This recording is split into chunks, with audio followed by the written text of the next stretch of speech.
Good morning, everyone, and congratulations on completing the end of week 2 in Explore Your Career Potential.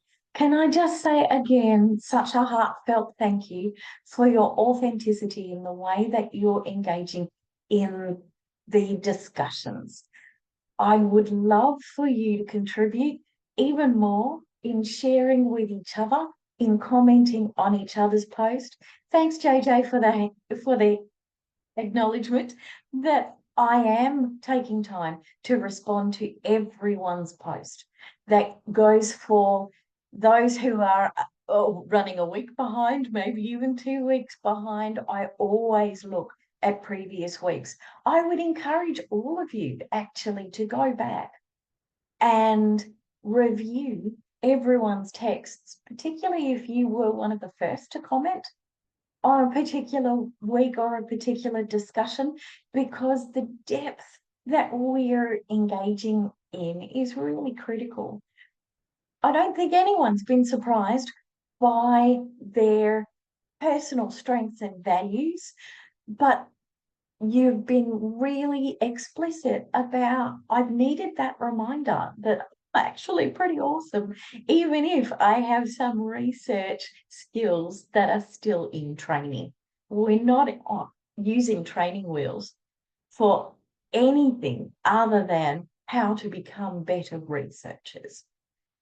We're also discovering what the job market is like, what kind of environments might suit us, where the jobs might be. And again, there's no magic wand with that. I wish there was for all of us, but there isn't. And part of the reason that there's no magic wand is because we all bring different strengths, priorities, locations, and expertise to the table. And you will be able to find some fabulous roles. I think one of the things I'd love to encourage you with is the HDR struggle with imposter syndrome and perfectionism and the drive to, I need to complete a perfect research project so that I can find the dream job or my perfect role. In my experience, there is no such thing. That doesn't mean there isn't a role that will be completely fulfilling, but this may be a series of steps. So be gentle with yourself.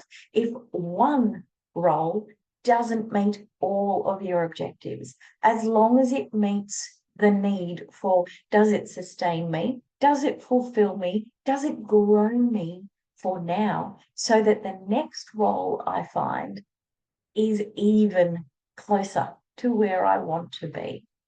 Bear in mind that where you want to be or where you think you might fit might actually be not the right spot for you or not your perfect spot. Maybe there isn't one. I've had many roles, including this one, that I feel deeply fulfilled in. But there's always something that makes me yearn for something more or something different, or I've made the impact that I am capable of inside this role. Where else can I spread the impact that I want to have? Discovering HDRs as a cohort, as a careers advisor, has been one of the most fulfilling things in my life. I've worked in careers for 15 years, but I've only been in the HDR space for the last 3.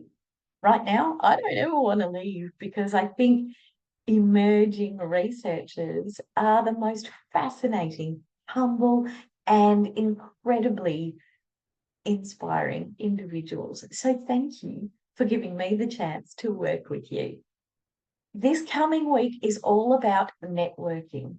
And if that sends a shiver up your spine or makes your face do this, then I'm with you.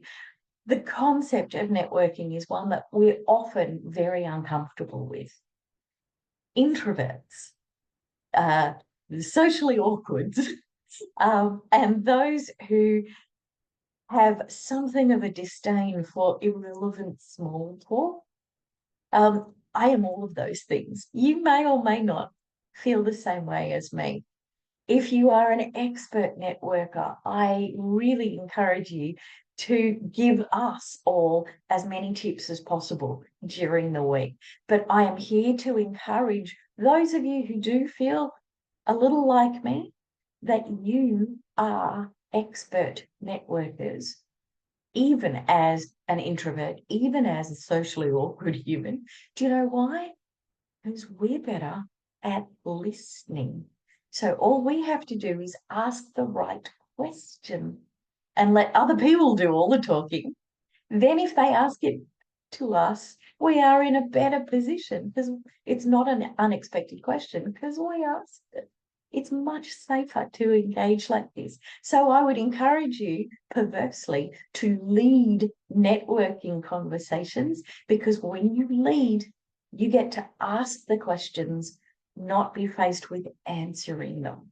So I'm looking forward to next week. It's a favourite topic of mine. I hope it becomes a favourite topic of yours. Have a fabulous weekend, and I will see you in week 3. Bye for now.